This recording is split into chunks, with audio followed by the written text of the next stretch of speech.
Hello everyone, this is Iran Talk, and in this video I'd like to take a look at the transgenderism of Jason Jorjani, which is persistent and has continued into many of his recent books, including his most recent work Psychotron.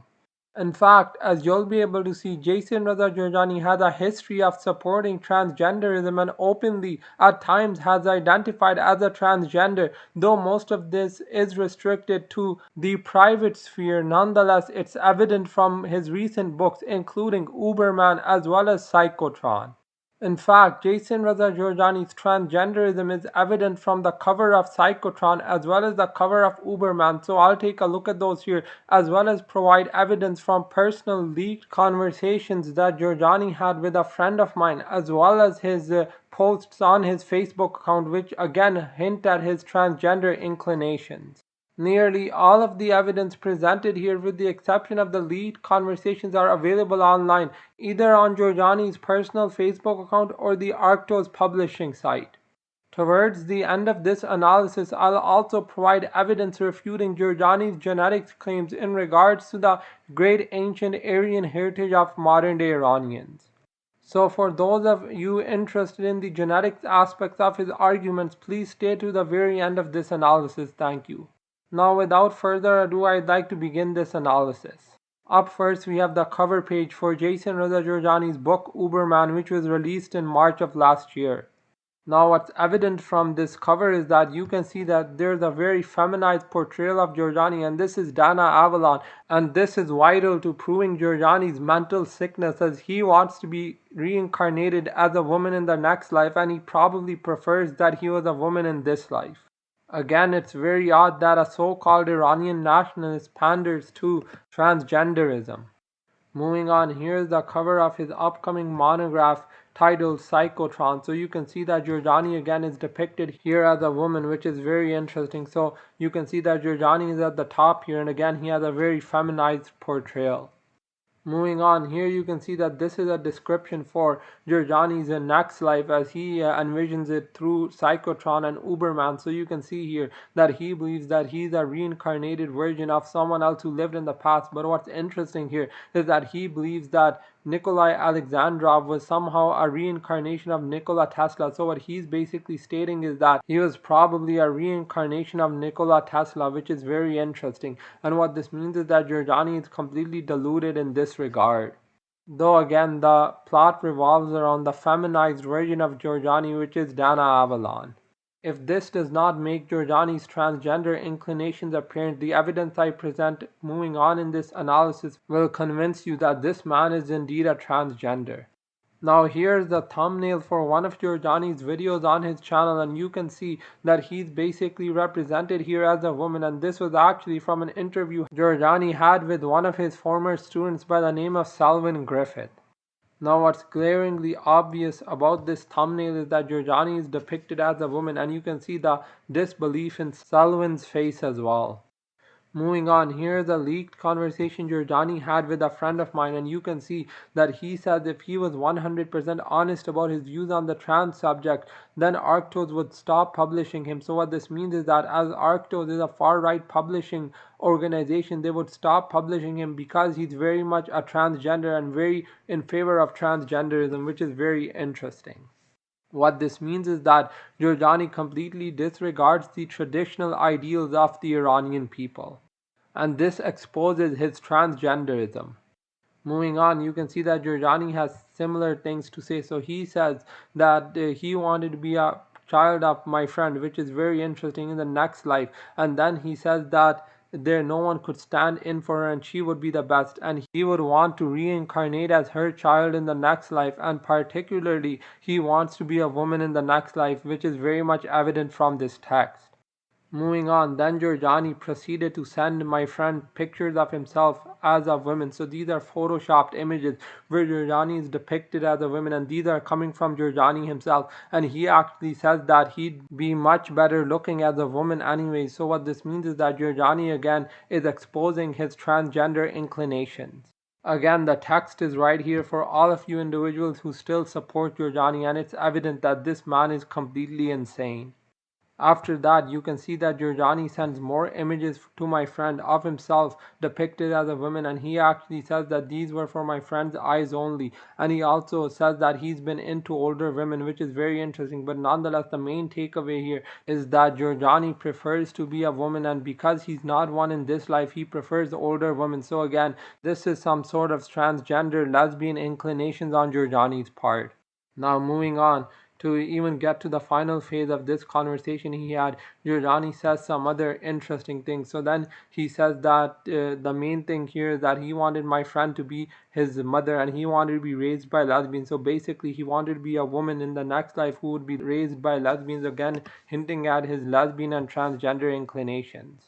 Now what you have here is a man who's very confused, and despite wanting to be a transgender, he does not want to make out with men, but rather he wants to marry women, which is very interesting. So this is some sort of transgenderism with a bit of lesbianism attached to it. If this is the type of nationalism Jorjani wants to bring for Iran, then Iran is doomed, my friends. Luckily, if many of you get the word out, then no one will trust this utter and complete buffoon and lunatic. Up next, I'll be sharing a series of images that Jorjani posted on his personal Facebook account. Now here's the first of these images, and you can see that Jorjani is depicted as a woman, and there's a quote there, but I won't read it. And moving on, here's another image, and you can see again Jorjani is depicted as a woman. And finally, this is another one, and again you can see Jorjani is depicted as a woman with a very feminized quotation to the right there. Now again, as you can see with this image as well, Jorjani again has a very feminist look here, and again he associates this with his future incarnation, which is Dana Avalon. Thus you can see from these images Jorjani is completely confused about his sexual orientation as well as his sexual desires, as he's a transgender with lesbian inclinations. That's essentially it for this phase of the video, and as you saw, Jorjani is very much someone who's into transgenderism as well as lesbianism, and for this reason he is unfit to lead Iran Shah in the future. In fact, Jorjani's transgenderism is apparent from his own personal posts on his Facebook account as well as the books he writes and also leaked conversations he had with a friend of mine. Now, in the next phase of this analysis, I'll be refuting Jorjani's ridiculous genetic theories. If you're interested in that, please stay tuned to the end of this analysis. Now, the first of Jorjani's ridiculous genetics claims were made in his 2016 article for thealtright.com, which was titled Against Perennial Philosophy. You can see that in this article, Jorjani claimed that prior to the Arab, Turkic, and Mongol conquests of Iran, in other words, up to the end of the Sasanian period, the majority of Iranians were genetically identical to Europeans. So he believes that this was the case for nearly all of Iran, and even though some of them had mixed with the more native populations, nonetheless, this was replenished by the Scythians and Sarmatians, who he believes to have invaded Iran in a large amount during the ancient period. But I previously refuted this myth in a video that I titled The Scytho-Sarmatian Myth. Now the video in question has been attached to the top right here. Now his hatred for Iranians was not only restricted to the alt-right movement, but also he expressed similar beliefs in his 2019 monograph Iranian Leviathan. Now, as you can see here, he believes that the ancient Aryans were Nordic and they were very close to the Scythians and Sarmatians genetically, which is very interesting, as even the Scythians and Sarmatians were mixed, as I showed in my previous video that I previously linked. So again, he's wrong here as well. Now moving on, Jorjani made another ridiculous claim to disassociate Iranians from their ancient Aryan heritage. As you can see, Jorjani claimed that only 10% of the ancient Iranian population was Aryan and only 1% of these 10% were responsible for the great achievements of ancient Iranian civilizations. But what's interesting here is that the Aryans made up a significant amount of the ancient Iranian population. As you'll be able to see here, modern Iranians have significant Proto-Aryan ancestry. Now here we have the results for the ancient Proto-Indo-Iranians, and you can see they were mostly of Indo-European steppe descent at 68.6%. Despite this, however, they did have significant amounts of Neolithic, Anatolian, and Western hunter-gatherer ancestry as well. And these two components actually account for around 21.6% and 9.8% of the Proto-Indo-Iranian Syntashta genome. Now this Proto-Aryan population will be assessed in the modern-day Iranian genome, and the analysis will also include indigenous Iranian farmer sources as well as foreign sources of ancestry. Here is the source population I will be using. So you can see that there is a Sintashta component, an Iran Chalcolithic component, a Neolithic Anatolian component, a Neolithic Caucasian component, a Neolithic Levantine component, a Neolithic East Asian component, and a South Asian hunter-gatherer and Sub-Saharan African component. These components will be utilized here alongside the Sintashta component to approximately determine the ancestral proportions of each of these sources in the modern-day Iranian population. For those of you wondering, the indigenous Iranian component is reflected by the Chalcolithic Iranian population, and the Natufian component represents Proto-Semitic related ancestry. Now I feel that the remainder of the components here are very much self-explanatory. Now here we have the breakdowns for the Iron Age Iranians. So you can see there on average 17.9% Sintashta, 74.5% Iran Chalcolithic, 0.8% Neolithic Anatolian, 2.1% Neolithic Caucasian, 3.7% Neolithic Levantine, 0.5% Neolithic East Asian, and 0.5% South Asian hunter-gatherer. What these results prove is that on a genetic level, the Iron Age Iranians were mostly of Iran Chalcolithic descent, which means they were mostly native to Iran, though you can see that they have a bit of Sintashta ancestry at 17.9%. What's also interesting to note here is that most of the foreign ancestry harbored by modern Iranians is also present in similar frequencies in the ancient Iranians. Moving on, you can see that these are the results for the Iranian samples who had the most Iranian plateau profile. As you can see there on average 19.3% Sintashta Bronze Age, 75.4% Iran Chalcolithic, 1.5% Neolithic Caucasus, 2.3% Neolithic Levantine, 0.4% Neolithic East Asian, and 1.1% South Asian hunter-gatherer. So with these Iranian plateau profile samples, you can see again a great degree of descent from a Chalcolithic Iranian and a Proto-Indo-Iranian descent and minimal foreign ancestry, again attesting to the largely indigenous element present within the Iranian population since the Iron Age. Now here are the results for the Iranians from the medieval era. So you can see there on average 23.1% Sintashta, 66.0% Iran Chalcolithic, 4.5% Neolithic Caucasian, 0.9% Neolithic Levantine, 3.2% Neolithic East Asian, and 2.3% South Asian hunter-gatherer. Thus, what you can see with these results is that on a genetic level, the medieval Iranians are also mostly of Iran Chalcolithic descent with a bit of Sintashta ancestry as well. Overall, you saw that the genetics of the ancient Iron Age and medieval Iranians are largely derived from the indigenous Iran Chalcolithic populations, followed by a Proto-Indo-Iranian steppe element. That's it for this phase of the video. In the next phase of the video, I'll be taking a look at modern-day Iranian populations. The Kurds and the Azerbaijanis of Iran will be included in this analysis. These results will refute Jorjani's claims that the Tats and Talysh of Azerbaijan as well as the Kurds from Syria and Iraq are much purer genetically to the Iranians of today. So this was made in his 2019 monograph Iranian Leviathan. Also, from a leaked conversation Jorjani had with a friend of mine, he claimed that very few Persians are genetically Persian anymore, and Kurds and Azeris are much purer Iranians genetically, which is very interesting, and he believes that real Persians actually burn badly and turn pink in the sun. So these claims from Jorjani will now be refuted here.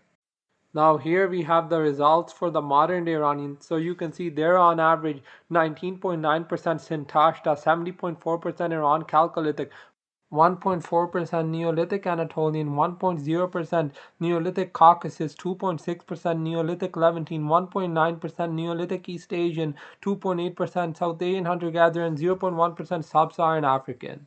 Overall, from these results, you can see that Iranians today are mostly descended from an Iran Chalcolithic and a Sintashta source, which cumulatively makes up around 90.3% of the Iranian genome.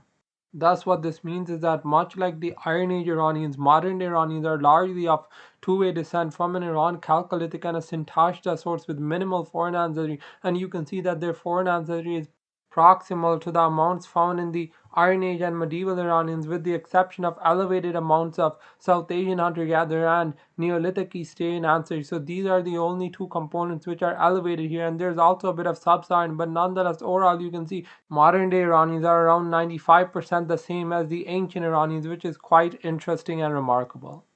Thus, the results on the modern-day Iranians and their proximity to the ancient and medieval Iranians largely refute the ludicrous claims made by Jorjani. Moving on, we have the breakdowns for the Eastern or Khorasani Iranians. So these are the Iranians from the eastern part of the plateau. So they're on average 23.2% Sintashta, 63.2% Chalcolithic Iranian, 0.6% Neolithic Caucasus, 2.6% Neolithic East Asian, 10.0% South Asian hunter-gatherer, and 0.4% Sub-Saharan African. What you can see with the Eastern Iranians is that on a genetic level, they're mostly of Sintashta and Iran Chalcolithic descent, with their Sintashta ancestry being a bit more elevated than the average Iranian, though nonetheless still fairly close. And overall, again, you can see they have minimal foreign ancestry, though there is an elevated South Asian hunter-gatherer component.